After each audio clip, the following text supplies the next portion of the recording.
Welcome back to Podcast Bozo, where a few knuckleheads, which is us, learn new things each week with you, our listeners. Today, we are talking with Maura Quint, whose Twitter bio reads, contributed to The Onion and Reductress, words at McSweeney's, The New Yorker, et al., which I looked up and means other things in Latin, Tax March executive director, not a journalist, views my own, Quintmora at Gmail. So if anyone wants to reach out, you just hit her up there. But before, we just have to get a couple more things in here. Today on season 3, episode 6, I'm here with Eli, our resident artist, Cheek, our certified beer server, and I'm JJ, but you can call me Bingus Babuye. Before we get to put the pedal on the metal, we want to encourage you to contribute to our conversation, communicate with us over the social medias or our website, Cheek. How can they find us? What you're going to do is you're going to go to Twitter, you're going to go to Instagram, and you're going to type in at Podcast Bozo. That's at PODCASTBOZO. And you're going to mash, smash, and crash that follow button right into the universe of Podcast Bozo. Well said. Speaking of our website, go there, donate. We'll read whatever you write in the donation message or write you a little backstory. Not sure what that means. Donate to find out. Plus, all that money goes back into production and distribution of the podcast. So thank you. And now that that's over, hey, how is everyone doing? We started this off with some weird technical difficulties, a new script, some fumbles, and some all that kind of stuff. It's Maura, right? Yes, that Am is I saying my that name. right? I should have clarified beforehand. No, it's fine. I say Maura, actually, but everyone says Maura, and so whatever. I respond to anything that starts with a and ends with an ah. Like, you can put anything in the middle there. I'm good. Okay. Okay, we could get multi-syllabic. Yeah, go for it. Wow. Yeah. What do you got, Jay? But I'm pretty sure you're supposed to be the expert on how to say your name. Well, fuck, you guys didn't tell me that. I would have prepped that. I was not ready for that one. She didn't have time to prep. Come on. No, you should have sent me that in advance. I know it sounds like we fumbled the beginning of this podcast up, but we do it with everyone just to get them off guard. It's the same story every guest gets. So you were telling us you're from Pennsylvania, off air, I guess. And I'm most interested in, right now, at least, before we know more about you, the work you do. It seems like it's all over the place. Like it's very heavily focused on political satire and comedy, and then you also do some heavy I saw your article on Gilmore Girls, and I want to talk about that in a little bit. But then also you have the Tax March, which is ultra political, and or some people think it shouldn't be political. Us being some of those, but it just is something that should happen. But how do you classify to people like what you do? It's a really good question. I have no idea what to tell people what I do. When they ask me what I do, I just tend to be like, I don't know. I write. No, I am definitely all over the place. But Tax March executive director is my first and foremost title, and then everything else is stuff I sort of do on the side and for fun.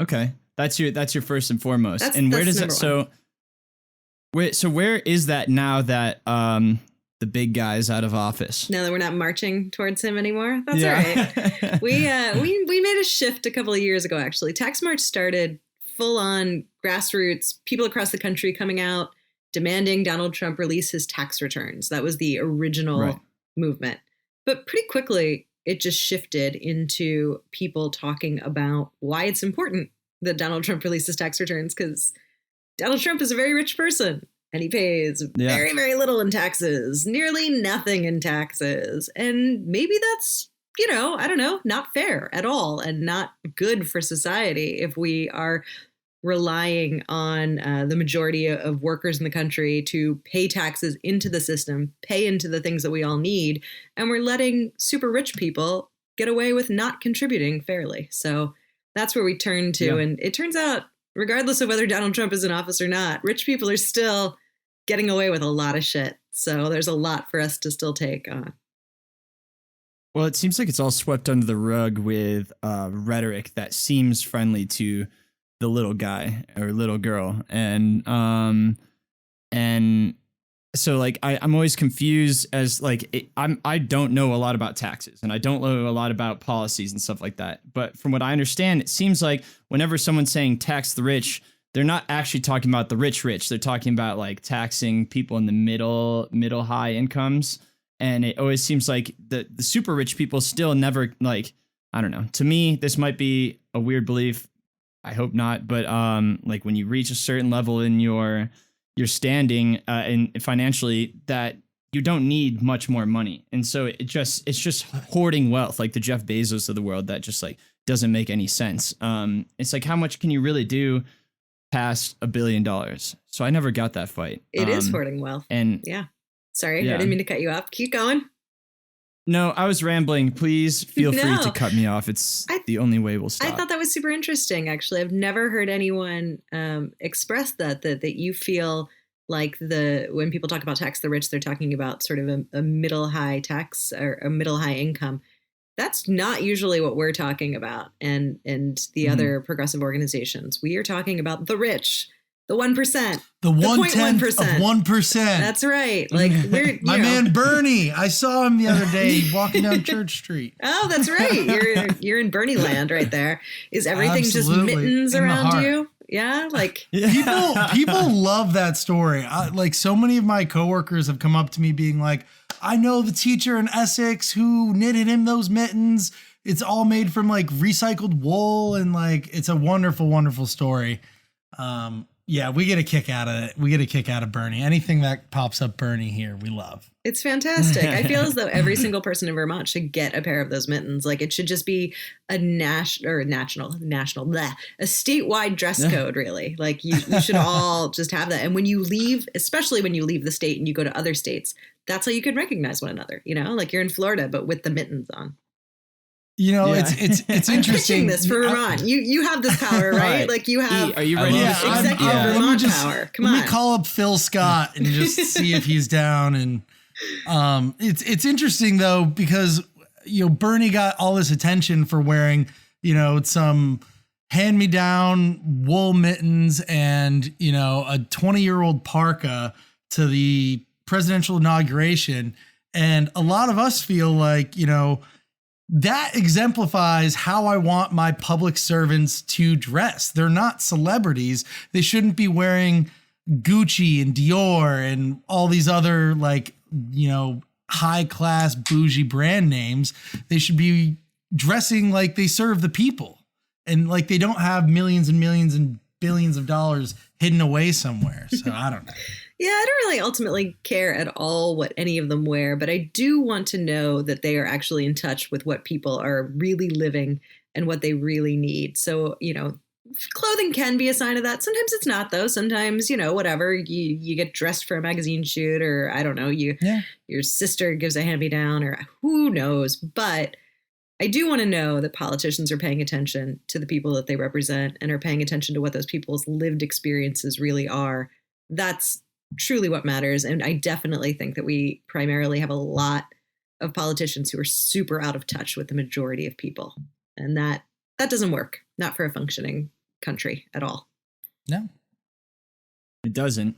I wonder, that makes me think, like, what do you think about politicians that, so I've had a shift in my mentality of politicians that shift their beliefs as time goes on, because if you're representing the people, then I'm kind of more lenient on people who switch their beliefs to be what their general voter base wants, because people are like, oh, you're just trying to play to your voter base, but like, isn't that exactly what a public servant is supposed to do? What's your take on that? What do you feel? Is that dishonest, or is that what they're supposed to be? I generally feel it's good for all people to be examining what they believe and why. And I think that anyone who's doing that honestly and with any sort of rigor is going to change and alter over time. You're going to evolve. If you're not evolving, then you're obviously not putting enough effort into paying attention and reading and learning whatever you need to learn.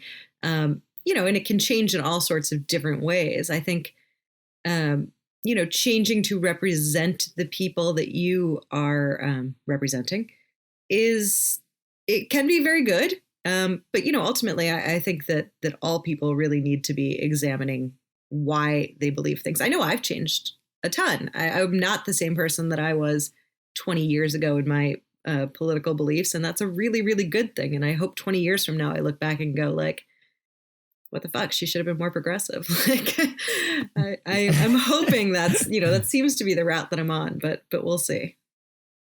Yeah, you always hope that's the idea of progressivism. But the whole Republican mindset is like, or conservative mindset is, oh, you're just young. You don't have responsibilities. I hear that all the time. Wait till you have responsibilities, then you'll have the. So hopefully we don't move that way. I have a theory on that one. There's like that old saying that if you're not a liberal in your youth, you have no heart. If you're not a conservative in your old age, you have no brains. Like, that's what I grew up with. And that's what I always sort of thought, like, oh, I guess there must be some kernel of truth there. But what I realized was it's because the way that people used to live, they expected to make a certain level of money, reach a certain level of comfort, and be okay. And that's when the conservatism comes in, when you start to be like, well, I'm wealthy. I've done it. I'm fine. Yeah. But now, unfortunately, we're in a path where the majority of people don't ever reach that place of just being comfortable and okay. So I think that saying was really like, if you're, not a liberal when you're struggling, and if you're not a conservative when you are super comfortable and wealthy. And, fewer people, unfortunately, get to have that like old concept of the American dream anymore. So I don't think we're going to see as many people turning towards conservatism. Yeah. That's my theory. That's my hot take on that one. Well, no, my imagination started roaring with like Cheek and I are from a small, pretty wealthy town. And it's like you kind of like funnel from, I feel like there's a migration pattern. When you're younger, you're in big crowded areas, you're in cities, you're in college places, you're sharing ideas. And then as you get older, you start moving further and further away from that into these silos. And if you are getting more and more wealthy, you're isolating yourself a lot of the time more and more from people who don't have money or that privilege. And so all of a sudden the things that you're worried about become only the things in your world. And it's just this thing where like you can only focus on the things that are around you. Like my dad cares about what the golf course looks like more than he might care about some issues that I think are a lot bigger and more socially oriented. So it's got to be part of that migration pattern of making more money and isolating yourself. Yeah, I think there's definitely something there. I haven't thoroughly explored it, but I think you're onto something. You might have a thesis paper coming out of your hair. You're gonna have to go get my whole life is a thesis. Yeah. Podcast bozo thesis paper. Oh boy. That's going on the trailer. Yeah. Well, before you give us too much credit, I guess the next thing I want to talk about is Gilmore Girls. That's something you wrote about. And this is a selfish thing because I went through this progression of loving or hating Gilmore Girls because my girlfriend watches it all the time. Even when she falls asleep to it and stuff like that. And I'm always up past when she's awake. So I was the one watching it in the end. Hated it at first. Kirk annoyed me. Taylor annoyed me. Lorelai was one redeeming factors at the beginning. I really liked the uncle or the Richard or whatever his name is. Yeah. But as I've gone on, I agree fully with your sentiments on that article that you wrote. That like there is just so much emotion written into it, and it is fast paced, which you wouldn't think from like what appears to be kind of more like, I don't know. It doesn't look like it's fast paced. When I first watched it, I was like, this is just kind of like a quirky, like cheesy show, but there's like so many huge feels in it. And I find myself like staying up way too late because it's right in the part where like Lorelai's grandpa dies or Rory's grandpa dies and that kind of thing. And I don't know. I just wanted to say that I share your feelings on Gilmore Girls. I don't know if you still watch it to this day or how many times you've rewatched it. So that's the problem, right? Like you are definitely the only person to ever reference that piece that yes, I definitely did write, but it was years ago now. And I had watched Gilmore Girls multiple times over and over, and I really liked it. And then all of a sudden I didn't anymore. Like all of a sudden I watched it one more time through and I was just like, wait, I hate this. Like, I don't even. You stopped. We're liking talking about, evolving, and unfortunately, this is like one of the things I kind of stopped liking it a little bit. I appreciate what I enjoyed about it originally. I do. I love the references. I love anything that's like super laden with references like that. I think that's really fun. That's where my like just of all sorts of entertainment, I get a lot of joy out of that. And I liked a lot of the sort of styles that they were doing. I liked that style movie originally. Like, I love His Girl Friday. Like, there's that kind of quick, witty banter style of stuff that I enjoy. So, like, those things are still there, but I did start to get like a bit annoyed with the characters eventually, and irritated with some of the underlying themes, and I got kind of frustrated with it. I don't know. It's been a couple of years though. Maybe if I looked at it again, I'd have a newfound appreciation again. Maybe I just ran into the ground. Yeah, that's possible with anything. I think something that we certainly have to acknowledge, that came from that show is just the incredible comedy that is Melissa McCarthy. Mm-hmm. She's fantastic.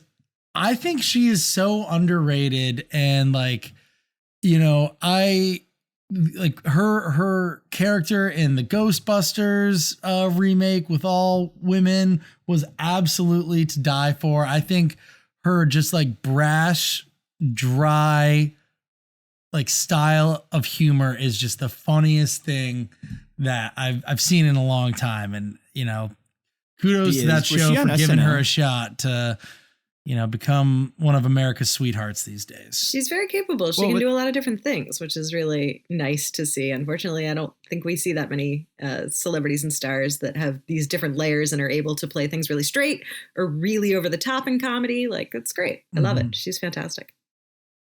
Cheek, have you ever seen her in Gilmore Girls? Like, yeah, she just plays the cook, right? Yeah, she's like so different. She's unrecognizable. It like made me, she's so good at it. It like made me uncomfortable. I was like, where is the person that, because I was introduced to her as like the comic she is now. And she's so talented, and like she's all of a sudden someone completely different. And when they did the reboot of that season, she had gotten so big at that time that apparently the writer or director was like, we're not going to ask her. She's too big for this show now. And then she ended up like, she showed up in one of the episodes apparently at one point, because she was like, of course I would come back to this show. Like, you guys didn't even ask me. I didn't know what was going on. So it's just kind of a funny story there. But yeah, sorry for my self-indulgence there. I just wanted to talk about that because I'm in the arc where I'm all on board for it. No, like, I love it. Told my roommate. Yeah. No, because also I've also been the like girlfriend that went through that now, like with boyfriends past, where I was like, I was really into it, and they were just kind of like, oh, do I have to watch this? And then like, I don't know how long it takes, but eventually they're just all in and they love it, which is also like super fun. I love that. Yeah. I'm happy for your girlfriend. That's fun. She's in a good spot. Yeah. She's welcome. Yeah. So back to not being sidetracked with that, I guess. How it seems like in your work, first of all, I read we all read your recaps of the debates, and and from how you named it to be like Friends episodes to the I read through it and I was like, did this actually happen? I was like, I couldn't remember. Did this actually happen? Because like the way you described the things Trump's doing, it was not. And then I got a little further and I was like, all right, this is obviously satire. But at the very beginning, I was like, I can't rule this out. I can't rule this out quite yet. But it's so funny. And I couldn't find any of your work that you did on The Onion, which, by the way, is why Eli's dressed like an ogre, nice. Because ogres are like onions. But it's the only, Gotcha. Yeah, it was our little visual pun there. But I couldn't find any of your work you did on that, but I could definitely see the style of writing. Uncredited. The Onion is this sort of great place. They have their actual staff in Chicago, and then all of the contributors live wherever, and they just have us pitch them things, and if they take it, great. But it's all totally uncredited because they just want to have this one single universal voice. So I don't have a ton in The Onion, but I do have some little bits here and there. Well, it comes through in some of your other, like, I don't know, I guess you could call that satire, pieces like that.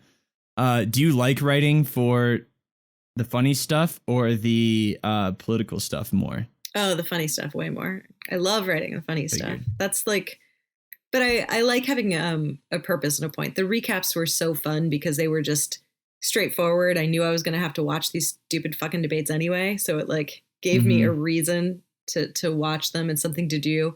I actually watched one of the debates at like a big political thing. I don't even remember where. It was in Texas. and it was a debate watch party, and there were like 100 people there, and they had it on these big screens.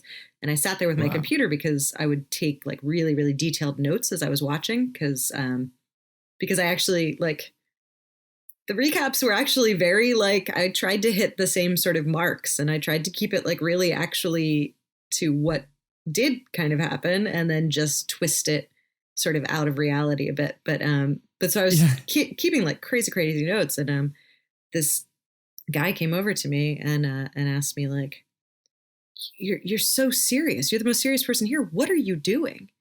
I was like, I'm writing comedy, like that. Yeah. Which was fantastic, and I loved it. But that's how I felt every time. Like, this is like, yes, I'm really focused. This is something I really want to be doing, and I loved it. That was a lot of fun.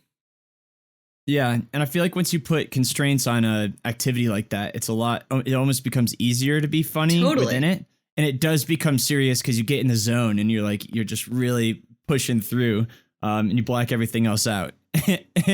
And meanwhile, everyone else is at the party laughing and having a great time. Yeah, they were all drinking, and I couldn't because I had to write. I'm very jealous of anyone who like all those ideals of these sort of like drunk writers, you know, typing things out in bars or whatever. The moment I have a drink, I'm just like, fuck writing. I don't need to do that. Yeah. I'm having fun now. I don't know how they managed to actually accomplish anything. Yeah, I don't get that either. People who like in college would like drink and then be like, shoot, I have a paper to write, and then go back and write it. I'm just like, how did you do that? They're wizards. That's a whole separate thing. That's magic to me. Yeah, that might actually just be magic. Just school in general for me is a little bit of magic. But when you're at home, do you find yourself to be more political or more funny then? When I'm at home, like just hanging out, yeah, like your casual in my pandemic, non-work life. Yeah, I mean, it's like not even close. It's 80-20 comedy. I don't have a tendency to walk around like ranting about politics. I mean, I do to some extent, but like I far prefer to just make Simpsons jokes nonstop. So definitely in that world more. Yeah. I had to write this down because I forgot, but that just made me think.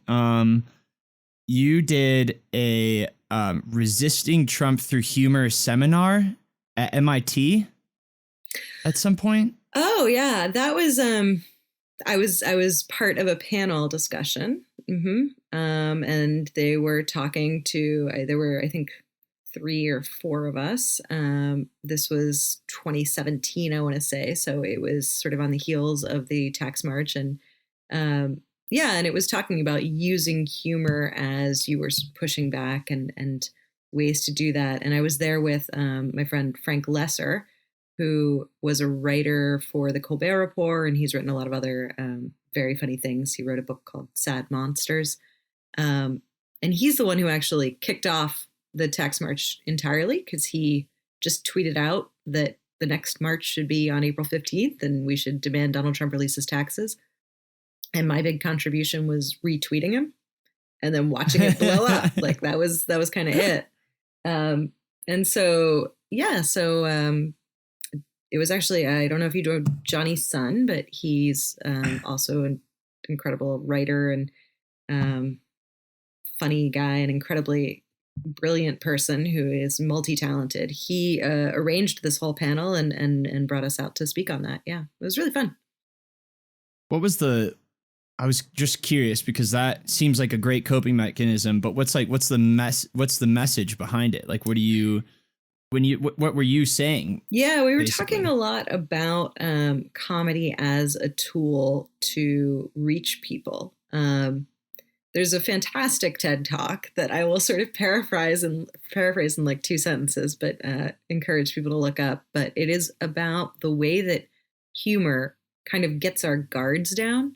And that when you're telling a joke, like the whole point of many jokes is to sort of twist you out of what you're expecting.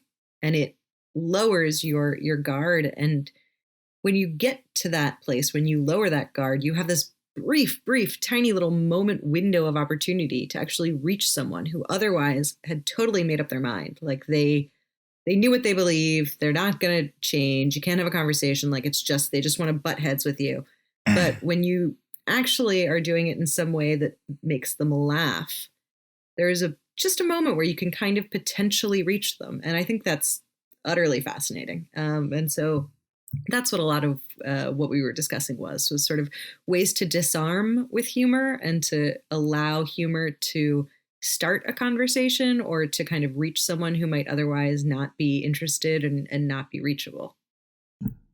You know, that makes me think a lot about imagine how differently, you know, the Senate and the House floor would be, how much of a different place if, you know, representatives during their statements and debates actually, instead of having these long drawn out soliloquies about why they are right and why they are the champions of the people, if they actually use these tools of humor to try and maybe reach the people on the other side of the aisle a little bit more, if there might be a little bit more bipartisanship and maybe coming together of ideas and peoples. I think that'd be a really interesting place to live, or maybe just a funny bit on the Colbert Report one day, or not that show's on anymore, but you know, pretending. Like I think that would be hilarious. I feel like if you go and watch a British Congress room or whatever, Parliament room at any time, you would get kind of what that would develop into, because they're all just about like poetry. It's crazy. It's like slam poetry with like crowds in the background. Have you seen Cheek? Do you know what I'm talking about? I seldom watch sessions of Parliament in my free time. Well, let me tell you, it's honestly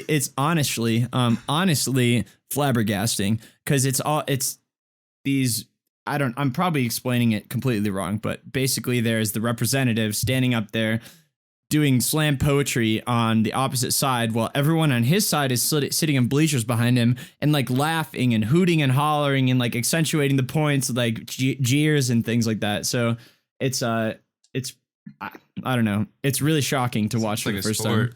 It kind of is. I don't know. I don't know if it's any more effective than what we have, because both ways are just very polarized, and like, I don't know, if I was on the opposite side of an argument and someone was yelling at me and screaming at me, it would probably just lock me in my boots of what my ideas were.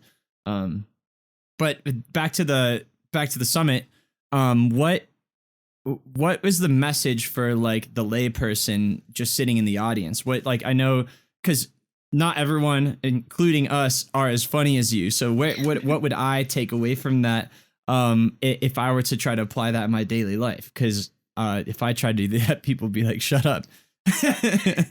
Well, no, I think it's the, you know, we do get into these really serious topics a lot. And especially when you feel very passionately about them and you think, you know, this is something that really matters to me and it's very important. Sometimes there is a tendency to like shut down the humor because you don't want to undermine the seriousness of it.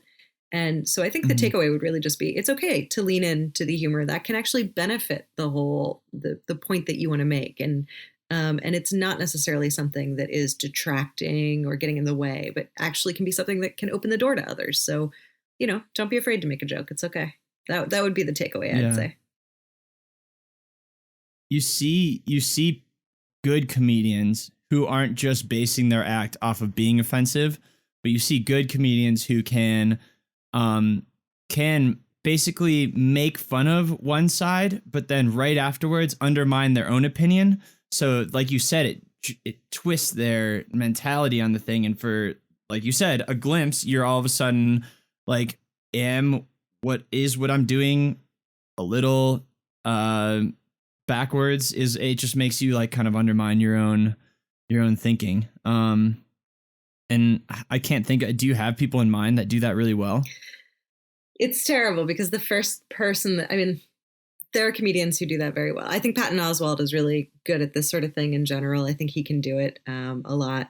The reason I said it's terrible is because the first bit that always comes to mind is a Louis C.K. bit, and I hate to uplift that, but it, you know, there's just one that always sticks with me, where he's talking about abortion, and he's talking about how he believes that like we need to that abortion should be legal, and immediately then goes to like, it's killing a baby. I mean, it's definitely 100% killing a baby. I just think women should have the right to kill babies.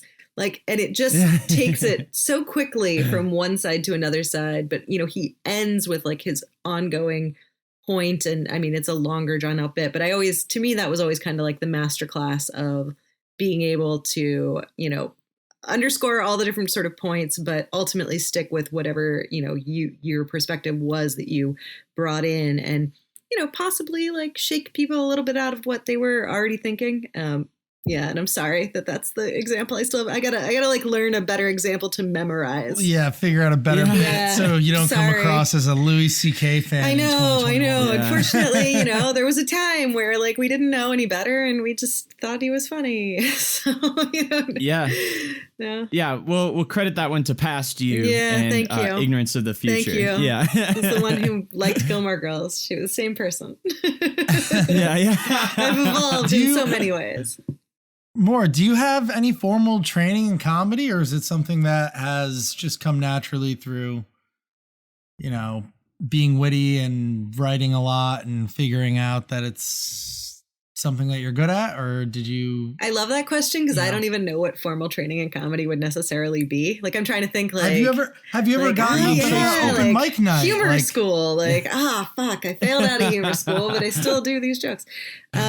Yeah. You don't think that people who write jokes have a formal training? Oh, no. I think a lot of them do. But actually, it's kind of an interesting question to me because for a long time in my life, like I just always, I would just sort of write things in a funny way, but I didn't try to publish anywhere because I thought there was like this entry fee in the world that I had not paid. Like I felt as though like, well, gosh, I have no formal training in comedy. Like I'm not a comedy writer. I can't do that.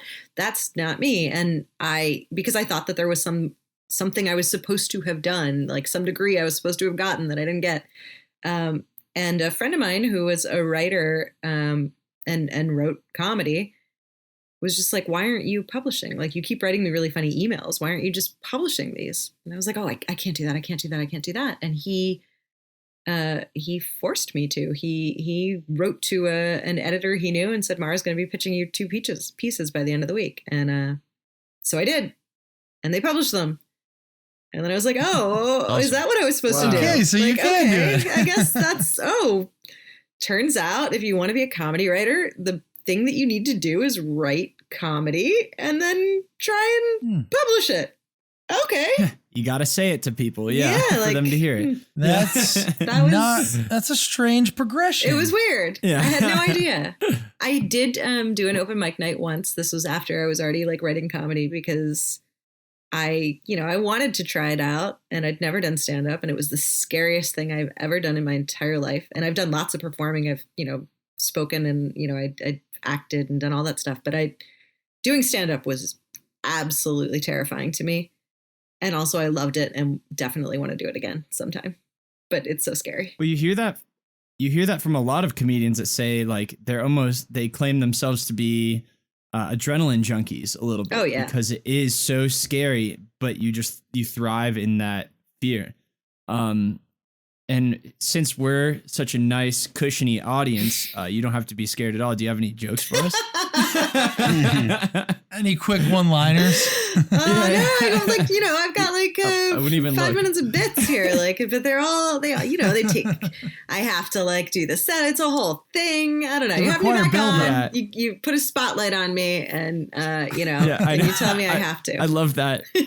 I love that question when people are like funny and you're like, tell me a joke then. Yeah. Isn't that all funny people guy, do? JJ? Yeah. Tell me a fucking joke then. There was definitely a period of time where I went around like mindfully memorizing jokes, like not things I'd written, but just, classic jokes so that I could be ready to go for that stuff because it would definitely come up. But I never claimed to be funny. Yeah. I just, write things, set it off, and then maybe people will laugh. Maybe they won't. Maybe they'll cry. I don't know. Maybe I'm a tragedy writer. Nobody's told me that. I'm not sure. Yeah, you haven't. Have you tried to make anyone cry with your writing yet? All the time. All the time. Every single That's time. What she's been doing. Every article. I just am a real failure, but I keep trying. Someday I'll get it. It's a tragic comedy. That's what it is. Why are you laughing? Stop laughing. That seems right. Show us your tax returns. This is perfect. This is going to be a new campaign now. Yeah. Oh, boy. You should learn a magic trick or two. So someone's like, tell me a joke. You'd be like, I don't know any jokes. I can make But I a do know penny magic. go through a plate into a glass. So Can you I actually? really can't. Wow. I know. I mean, I wasn't preparing to blow your minds, but this is a true fact about me. I can do that. Wow. We laughed. We cried. We were in awe. We saw It was magic. it was a fantastic interview. Do you say That's the tagline for this episode with Maura Quint. We laughed, we cried, we did some magic. Yeah.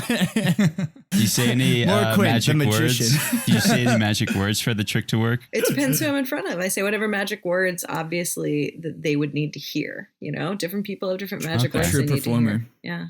Some people Yeah. can't accept it if you don't abracadabra that shit. But, you know, other people, the abracadabra's too cheesy. You got to go something else. So, got to mix it up. That's a lot. That's a lot like politics, to be honest. It's the whole world, really. You know, it's just paying attention to people and what they need. Yeah, exactly. Pandering. Life is a bunch of pandering. That makes me. So you obviously you're all over the place, and the life of a journalist seems so complicated, and like you're always. You call yourself not a journalist. I'm Not a journalist. I had to put A that writer. because so many people would come at me and yell at me for being a journalist. I was like, Calling yourself I'm not a journalist. I've never once have I ever written a piece that was like in the world of journalism where I was reporting on something that I was attending or that was happening. These Well, days in excuse- news and media, who the hell cares? Who the hell knows what a journalist is? Yeah, that's a good point. A lot of Fox News stuff. Tucker Carlson. Sean is just Hannity, one- journalist. Tucker Yeah. Carlson, journalist. Yeah, fucking right. Yeah, you're just a walking, talking opinion piece. Jack Posobiec, if you know who that is, got mad at me once. This was several years ago. He's just another one of these dumb pieces of shit. Like he's in the whole world of the people you just mentioned, just with less name recognition. And he got very mad at me and was just like, this New Yorker journalist said, I don't even remember why he was mad at me. I probably just said like people need food or something. And he was like, this New Yorker journalist. The things I published in New Yorker are all in the Shouts and Murmurs comedy section. So I was just like, thanks so much. Glad to meet a fan, Jack. Like, here's what I wrote. These are things about, you know, like 20 lines of jokes, but okay. Yeah. This journalist. Yeah. So that's when I think it got added to the bio. Like, I am not a journalist. It's very clear. That's yeah. Everyone chill out. Mhm. If you did any research, you'll have seen that somewhere. Well, what you Screenshot didn't it. realize is that was probably from his bit. I shouldn't be yelling at this person right now. This is a whole So- meta thing. I gotcha. Like we're Exactly. inside a character piece. Good to know. I'll remember that for next time. Exactly. Yeah, this is So the that- end of your Truman Show experiment, and we're going to send you out to the real world after this. Oh God, I hope it's better. Yeah. This was not a very well Yeah, controlled true. Truman Show for me. Yeah, somewhere in there I had kids and I married someone. How did this all happen? A lot of stuff went a little bit haywire there. Yeah. Oh man. Yeah. I guess what I was gonna ask is, where do you get your energy from? How do you go to a party and say, I want to write a comedy piece? It seems like you're doing this all the time. Why? What makes you want to do that all the time? That's nice. I feel like I have What not. makes you tick? Yeah. Well, it's just a heart, you know, not just a physical one, but an emotional one too. Yeah. I feel like I'm not doing nearly enough. Like I just live in a constant phase of feeling like, oh gosh, I haven't written anything in this long, or I haven't put this out, or I'm not doing that. I always feel like I'm not quite doing as much as I want to be doing. So generally, I think my energy is driven from just panic, probably like just a just ongoing sense of panic, and I try to occasionally change that into like something that is motivating. But yeah, no, it's anxiety mostly. I would say. Yeah. How does having Sounds how does healthy. Yeah, being- no, it's great. I'm going to part live of a- forever. This is fine. There's no problems here. Yeah, the anxiety mixed with 5 cups of coffee before 8 a.m. It's Just- really got a good thing going. Chugging Diet Coke all Yeah. night. Not a big deal. It's fine. It's diet. It says it in the text. I mean, how long is a person supposed to live anyway? Like, we're pushing way past what we're, need to be here for. I just want to, Would you do not- that big burnout thing and then be gone. Just like a meteor. Yeah, Just that's crashing right. into the atmosphere. That's what I'm hoping Yeah. for. Burn it all up Poetic. and leave a huge dent in the earth. Yes. Yeah, exactly. If I can wipe out some Right at the dinosaurs, I'm Oval. here for it. Yeah. That's definitely a gravestone. We should start doing. If I can wipe out some dinosaurs, I'm here for it. That should be like that's a good question. What do you want written on your gravestone? Oh. Like wiped out the Good one, dinosaurs. Cheek. Yeah, Yeah. no, that works. I wiped out the dinosaurs, I'm just that big of a star. I don't know what I want on my gravestone. I think I probably want to be cremated and thrown into the sea. But if someone's going to actually put a gravestone up for me, I mean, I just go with pick one of my top tweets, I guess, and just stamp that right on there. Stamp it on there? Yeah, something like that. Yeah. I want to ask you that question too. That if you were buried and you had a gravestone, what's on Oh. E's gravestone? Cheek, that is a tough one. There's too many good answers out there. I'd have to think on it, but off the top of my head, maybe just some final like a little recording button that you can walk up to and press, and there's a little speaker on my tombstone that goes That's always what my grandma said she wanted, is like a Las Vegas sign with like a LED photo of her that would turn towards the person. like the little holographic follows you as you walk. I like that your grandma sounds terrifying. That's fantastic. Yeah, she is, especially when we build the 10-foot robot of her. Well, But now EF I want I beat your grandmother on my tombstone. I want that to be my final legacy. Your robot grandmother. My grandma, yeah. Not anyone in your No, life. no. JJ's grandma. JJ's robot You grandma. you should be buried right next to her, and then have a different screen that Uh-huh. appears blank, but when they walk to yours, she hops onto that one too. She's like, "Gotcha." Ooh. Still here. I'm not okay with this.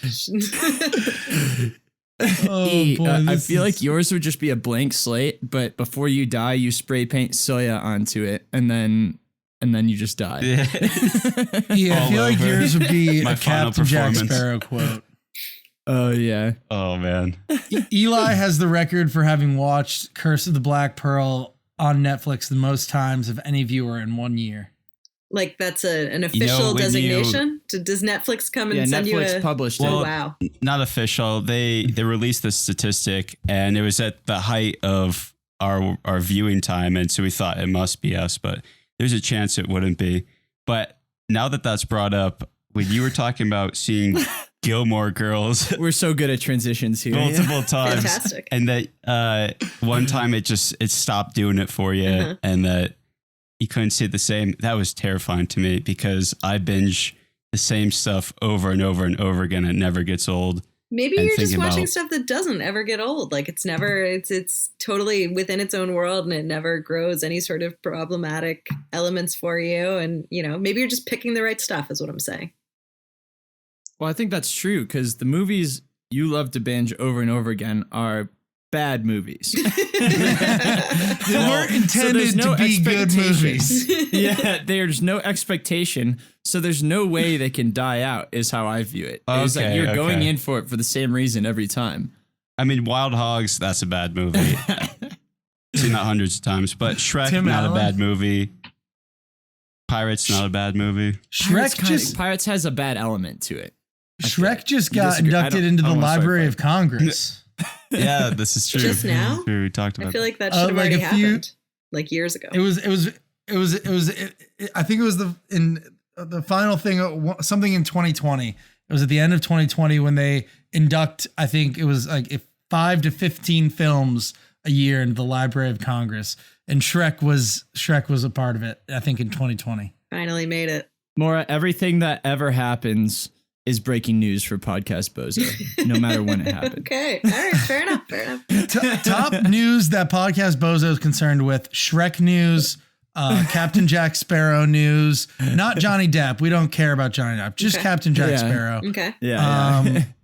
And Good clarification. Jay Wiki. John Wick. Keanu and John Reeves. Wick. Yeah, those are top 3 for us. These are not topics I've got a lot of information on, really. So you guys need to educate me here, because I mean, I've seen Shrek. I think I've seen Pirates of the Caribbean. I've never seen John Wick. I'm like very, very out of this world here. Unfamiliar. Well, that is as good a transition as ever into E. Do you have your movie madness quotes? I do. So we I don't like know to how play a this little worked out. game where Eli's going to read Eli's going to describe a movie in his own hopefully way. about one sentence in one way, and we're going to try and guess that movie. All right. We're gonna try to guess as fast as possible. Whoever gets the most wins, and I'll make a buzzer sound for when the right call is made. I'm very competitive, just so you know. Let me keep track of who's winning. In the meantime, while we set that up, have you ever gotten a celebrity other than the guy that got mad at you? Do you often? I looked through all your tweets, which are, by the way, hilarious. And Not in a weird way, though. yeah, no, I did go. I think I did like some from Just a couple so you months know- ago, but only because I was scrolling through to do research. Okay. We researched you. We didn't stalk you. There's Just a so you know. very fine line there, but I feel very comfortable that you're on the right side of it. That could be an episode in itself. The fine line between researching and stalking. Yeah. Like it's that question that you have. So Maura, where are you coming to us from? Oh, Pennsylvania. Yeah. What's your address? Never mind. I question, actually already too know many. that. Next one. Just a little bit too far. Yeah, and being like, that's what I thought after she answers. Yeah, that actually matches my notes here. Perfect. Guys, there's like a van that's been parked outside my house for a while. Is that where you're recording from? Like, just be cool. It's all right. You can tell me. You know what's funny and is not a joke is that we are talking about hitting the RV at the end of March and doing a couple podcasts on the road. So unrelated, but That's our dream. Our dream yeah. is to take the podcast and get a dope RV and record and just like go to different cities and find crazy people with crazy experiences and just interview them. I love that. But Yeah. That does sound fun. financially, that's not really feasible in our lives right now. We'll get there. It's one step at a time. I believe in you. But do you ever get celebrities angry at you? Do you ever get responses or people retweeting and being like, she doesn't know what she's saying, or I don't know. It's my best angry celebrity impression. But So I am very, very big fan of blocking on Twitter, like all the time. I just block everyone that bothers Power. me at all. Just really, really quick with the block button. So I think that has kept me from getting too many like pile-ons from conservatives who think I'm, liberal whore, whatever they want to. I've been called all sorts of things, but it doesn't tend to reach. I'm gonna this say you list sound of- like a conservative. Well, I've heard them all, it's like right there, ready to go. But no, I don't, I'm trying to think. James Woods did get mad at me once. That did happen. That was a couple years ago. And I Ooh. blocked him right away. And What was the interaction there? I'm looking for. I don't tea to be remember. spilled. I don't remember. Norm Macdonald got mad at me because I replied to him because I couldn't believe he wasn't joking. But I think that's it. Those I are the feel only like that two would that make me so happy. What was that about? he was hyping up some conservative woman, and I responded unkindly. So fair enough. Norm Macdonald seems like he's, just a little bit too out there for. He's a bummer A to little me. I he seems like he just keeps kind of moving more to the right, which had hoped would not be the case with him, but oh well. What are you gonna do? Well, it makes sense. He's getting older. He's getting older and he has money, so there you go. Yeah. That'll do it. All right, E, what do you got for us here? All right, well, into the world of movies again, and away we go. John Wick. Yep. All work and no play makes me want to buy an axe. All work, no play. I don't know. Some horror movie about an axe murderer. I don't know. Yeah. Close. Jason? The Shining. Wait. Oh, that's yeah. Wait, I'm confused. Are you describing movies or are you just giving quotes? A little bit both. He's- It's a Because I'm like, wait, I mishmash. know He's All just- Work and No Play is The Shining. I mean, like, I know you're referencing The Shining, but then I figured, like, oh, this must be like a movie that's no. playing off The Shining that I don't know. Okay, all right, now I get it. No, No, throw the name so of the movie you're got thinking it. of when whatever I say. Got Yeah, it. the guttural response. Yeah. Got it. The example All right. I like to give from the first time JJ did it, I think you did something along the lines of convict crawls through poop tunnel during thunderstorm to earn his freedom. I did not, but that's a great one. Shawshank Redemption. Shawshank Redemption. Yeah, okay. All So right. it can be a mixture Yeah. of references, quotes, however you want to I describe it. see. All right. Here we go. Fate of the world rests on a narcoleptic bozo with big hairy toes. The Hobbit? Yeah. Actually? Damn. Yeah, Lord of the Rings, but you got it. Really? Hairy toes. I Wow. like that. Why is Big he a hairy toes. narcoleptic? He faints like 3 times in the movie. Huh. Yeah. Yeah. He gets his I ass don't know saved a about bunch. that, but we'll keep Yeah. going. Well, yeah. Family murdered by jealous prince becomes an entertainer. Murdered by jealous friend.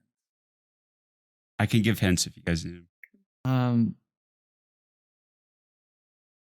Maura, do you have any idea before we? I don't. Trust That's me, I right. would have jumped right in on that one, but Yeah. He gets sold as a slave. Is this Was once a general. Prince of Persia? Is this Gladiator? Yeah, Yeah. you got it. You got it. Oh, dang nabbit. Are you not entertained? Entertainer. Okay. Yeah, I don't want to. These are too out there for me. Mine were way too literal last week. Yeah, no, I just got carried away. All right, I love it. Magic Mike goes to war with Persia. Oh, 300. Yep. Really? Yeah. He's in that? No, but they're all just big, sexy hunks. Oh. Greased up. I'm like, I don't know any Channing Tatum movies. God damn it. That's hilarious. Security That's the guard prequel. at wrestling party grabs attendee's blouse. Paul Blart Mall Cop. Oh. Oh, it seems like an Eli movie.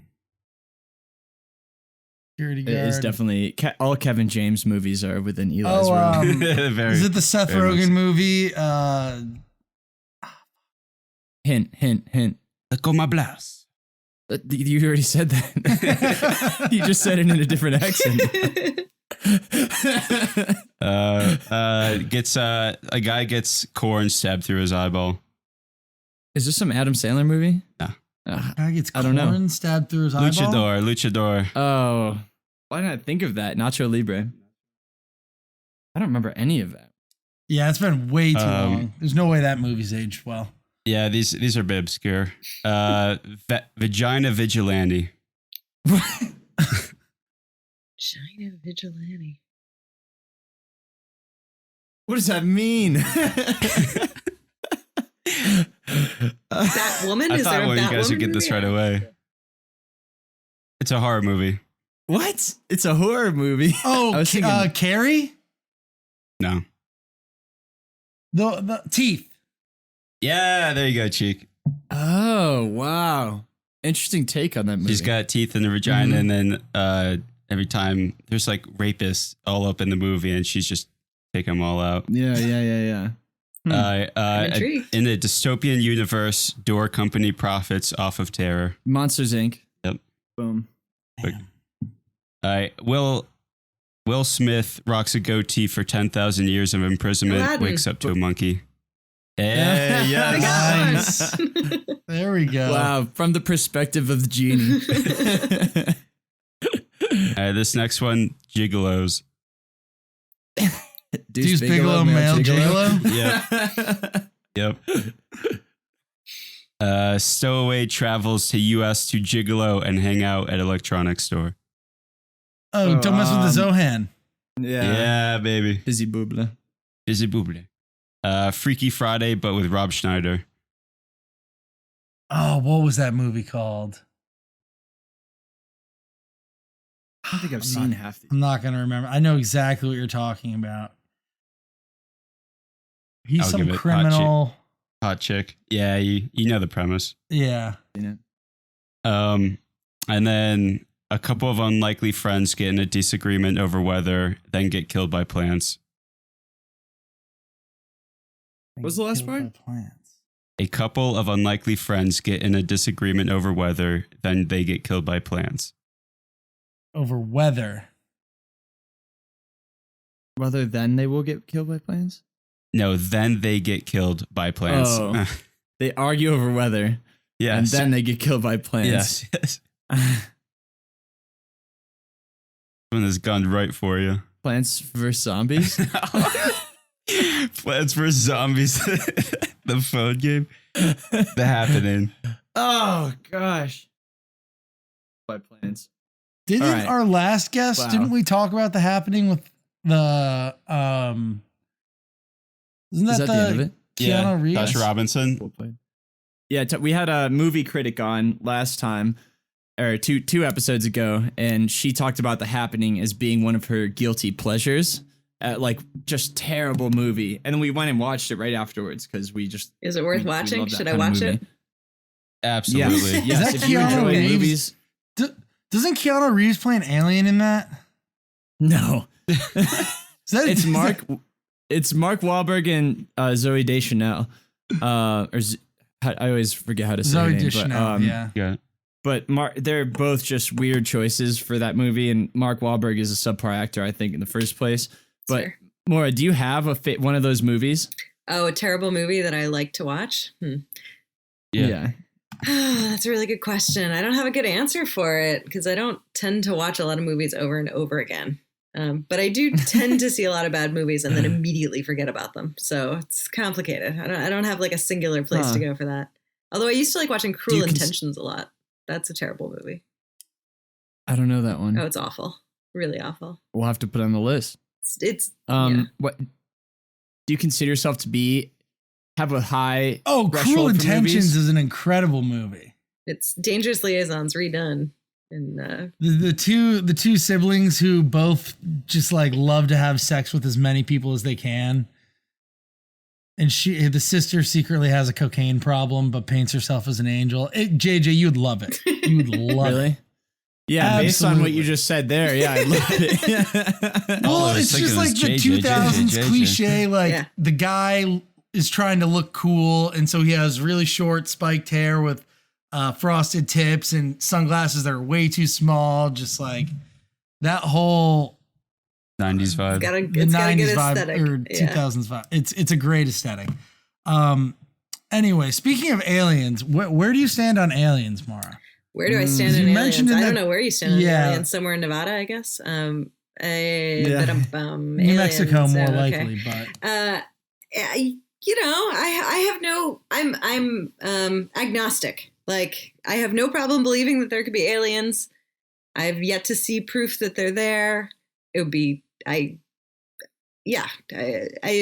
universe is massive, so probably somewhere, right?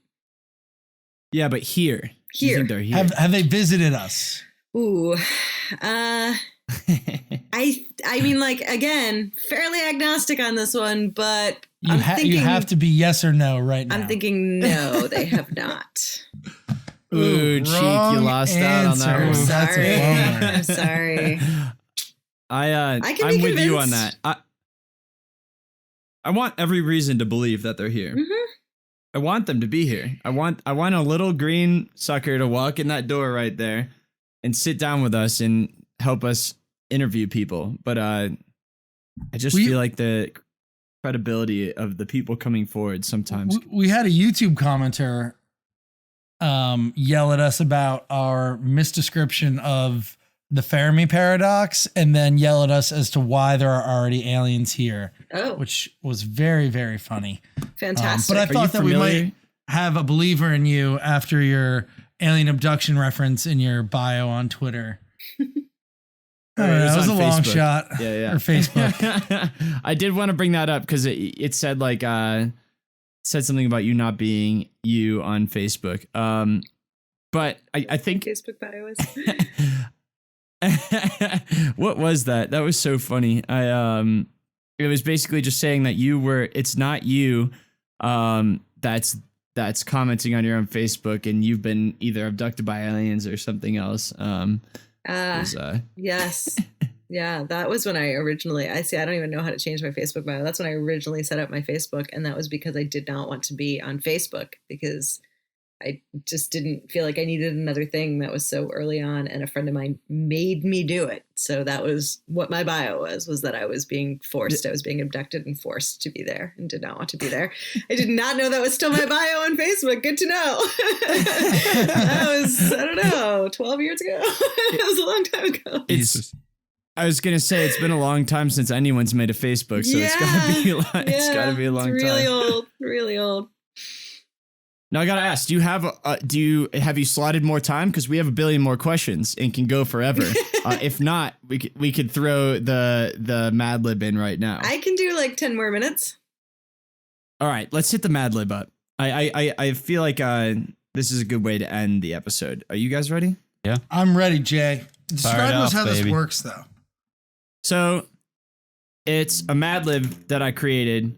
We usually like to have some kind of like activity to do with you guys, like you people being our guests. You people. I understood. I got it. Yeah. You didn't mean the aliens. Stop being so gender exclusive, JJ. You fucking prick, dude.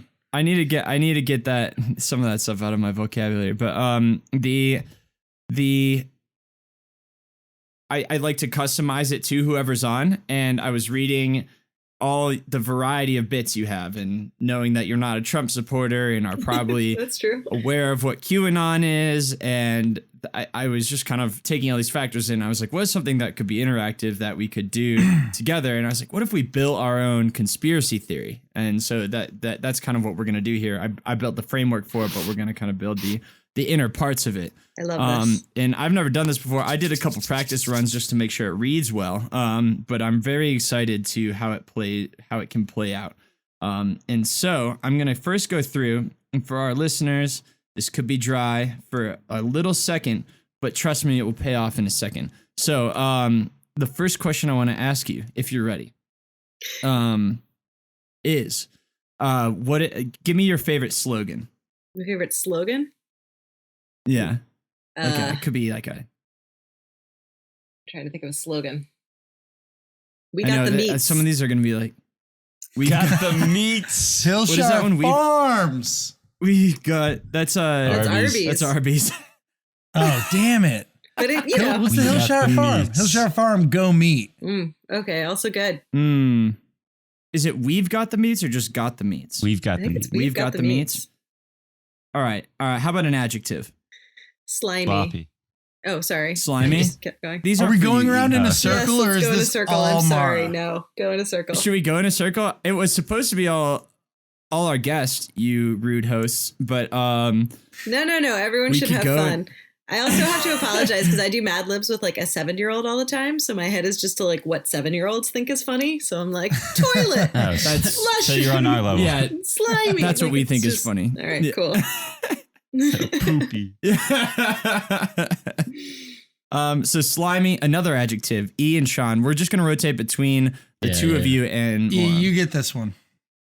Another adjective. Yeah. Fungally, fungusy. You are with 3-year-olds. Fungusy. Do we need to go back to word school? E. All right, Maura. Name any relationship. Could be like father, mother, brother, friend, uncle. That kind of thing. Okay. Ex-stepmother. Coworker. Stepmother. I said ex-stepmother, Ex-stepmother. but it's all right. Oh, okay. Don't want to mix the X. Step. All right. And then name a place. That's on you guys, right? Yeah. Oh, yeah. Is that me? E. Yeah, go ahead, Cheek. Roswell, New Mexico. Nice. And then I gotta plug something because some of the stuff gets repeated. And I just want to do it for consistency's sake. Give me any year that came before 1960. 1929. That's a good one. That fits well. It's a good year. That's a good year. And then Bozos, a modern product. Shake weight. Is that still modern? Maura, Yeah. Give me a job. A job. Rodeo clown. Wow. Yes. Nice one. That is very on brand for podcast Bozo. Yeah. Bozos, give me a place. Florida.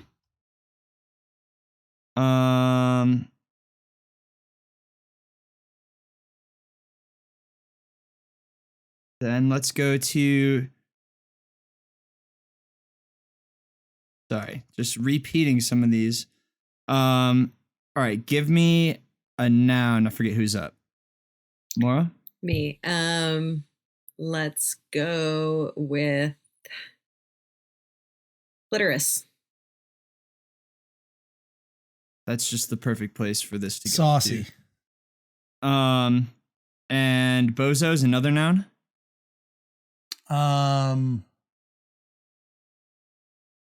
Chin. Interesting connection there, but all right. One more noun, Maura. Sorry. Everything I'm thinking is terrible. Highway. Okay. We'll see how that plays in. I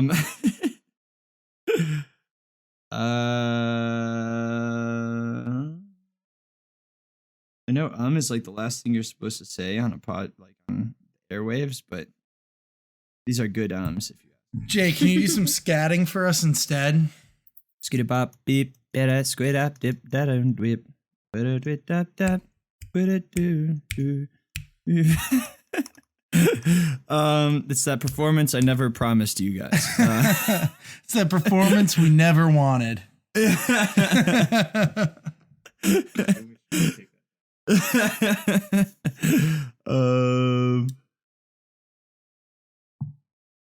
Oh, this is gonna be good. I really like how this is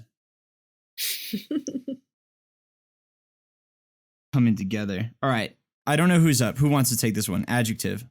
E. Silky. Maura, noun. Rattlesnake. Yay. Bozo's noun. Orange. Orange the noun. Yeah, not orange the adjective.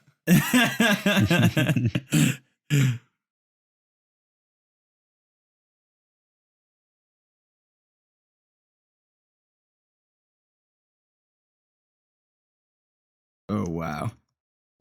I have to make ASMR sounds so people know they're still listening to the right podcast. All right. Maura, verb, go. Strangle.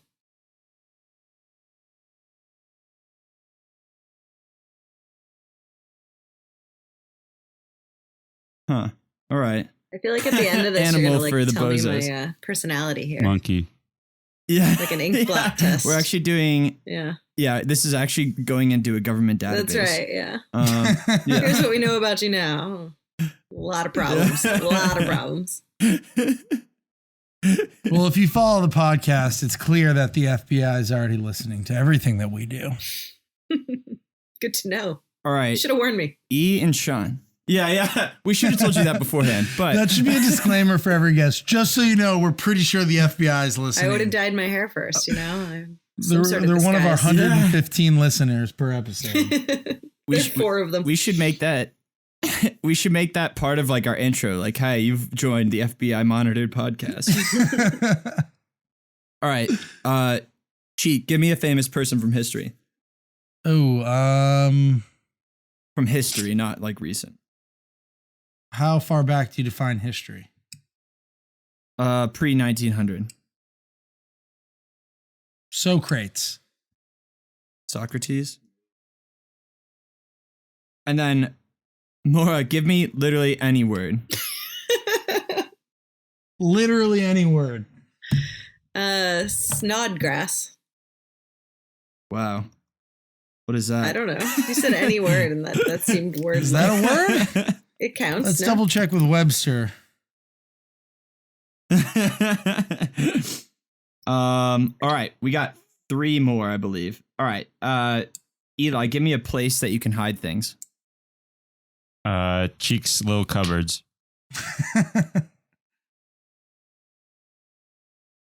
Under Cheeks' sheets. That's exactly what I needed. Give me a place, Maura. Antarctica. See if this comes together well. All right. Now, Cheek, give me a current famous person.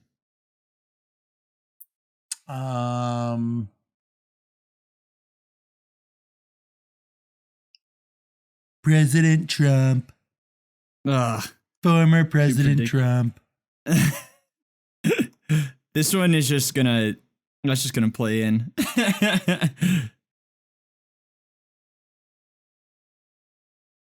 All right, Maura, give me an item. An item? Mm-hmm. An egg. Ooh. Ugh. And Phenomenal choice. Yeah. You wouldn't think that someone would get so stoked about an egg, but. E, what do you do? E, give me a piece of advice. Don't wet the bed, kid. All right. Thanks for being patient, everybody. Read us a story, Jay. I got. Oh, wait. Ooh, can I have a broad region? I forgot I copied this part of it. Like an area. Tornado Alley. Cheeks, upper thigh. Tornado Alley. Cheeks, upper thigh. You saying I got All fat right. thighs? People of Tornado Alley, I address you with great concern. For years, Americans have been hearing, "We've got the meats," but this saying has taken a new meaning. In 2019, an underground awareness group called Slimy Fungusy Ex-Stepmothers of Roswell began to reveal a long-kept secret. The secret? That the world's favorite saying, "We've got the meats," doesn't mean what we thought it did. Dating all the way back to 1929, a time before the shake weight, a group of radio clowns gathered in Florida to initiate a shift in modern society. But it's not just control these radio clowns wanted. No, they were after much, much more. What the radio clowns want most is still largely in question today, but some believe they're after clitori, chins, and especially highways. Ever since then, the slimy, fungusy ex-stepmothers of Roswell have unified to spread the message of the atrocities occurring right under our noses. We've got the meats? Not on their watch.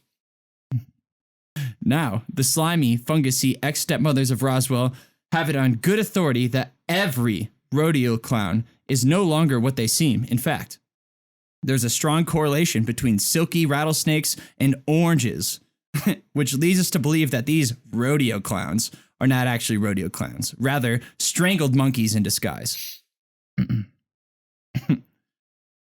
How do the slimy, fungusy ex-stepmothers of Roswell know? Well, it was hidden in the Socrates Snodgrass Act. The Socrates Snodgrass Act of 1929. How could we miss this information? Well, in our defense, it is well hidden under Cheeks' sheets in the middle of Antarctica. only to be discovered by our beloved savior, President Trump.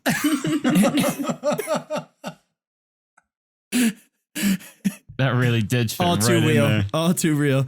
And with your help, we can awaken the inundated masses to these atrocities and elevate Trump to be the absolute ruler of the world, breaking the egg of illusion. Yeah, that worked real That well. was fitting well. This was a public service announcement from the slimy, fungusy ex-stepmothers of Roswell, New Mexico. Stay vigilant, don't trust anybody, and don't wet the bed, kids. You could post that just as it is to Reddit right now. Yeah. And I Oh, think that's incredible. we'll start a whole war on Arby's, actually. It'll be great. Yeah. Yes. A lot less productive than betting on GameStop, but equally as influential. I don't know. There's a lot of money in the grift. You might be able to pull this off into something. You just start making the t-shirts first, and you could get that van and drive around from city to city. We could finally be in that van. You could finally the do dream. it. That was very fun. Well, I love that. Yeah. RV, not a van. I'm sorry. Not weird. I did make you weird. It's true. I don't know that For our listeners out there. I don't know how much better RV is for three guys to be going around doing a podcast, but I'll grant you, it's probably a little bit better. It's an old RV though. It's like a Winnebago from the 70s. So now we're back to van. So that's just like It's picture really that- what Lone Star rescued the princess in, and that's what we're driving around in. fantastic. It's to answer your question, we would have a shared gravestone, and on it would be we loved to ride the line between stalking and research. Perfect. Make sure you get that as a bumper sticker for now. Wrote it too hard. Yeah. On the bumper stickers, like, don't worry, we're doing research. That's so weird. That'd be great. Great merchandise. What a demographic. That is not our demographic, for the record. Maura, thank you so much for coming on with us today and spending your time watching us fumble around with technical difficulties and our words, apparently. And thanks for not being creeped out by us. And we love your work, and I'm a follower on Twitter, and I can't wait to just keep seeing what you keep putting out there. You're getting really close to the wanting me to be creeped out part. But otherwise, this was super duper fun. Thank you. I really enjoyed it, guys. Well, I like to walk that balance line. It's fantastic. I don't know if that's where we want to put ourselves on the demographic spectrum, but yeah, thanks again. And I'm going to hit pause on this recording. Boop. I did it. All right. Thank you, Maura Quint, for the fantastic interview. We had a good time. It's fun learning about what you do, and to be intimidated by your sense of humor was a good time too. We had some good games, and thanks for being on with us. To all our listeners, we got another guest coming next week, and we're excited for her as well. Stay tuned. To our loyal listeners who donated, we didn't have time to prep your speeches Austin B specifically asked for a speech any given Sunday. Cheek wasn't quite prepared on it, and we wanted to give you the best performance as possible. So stay tuned for next week. To everyone else listening and Austin B, catch you later. It's Ben seeing you.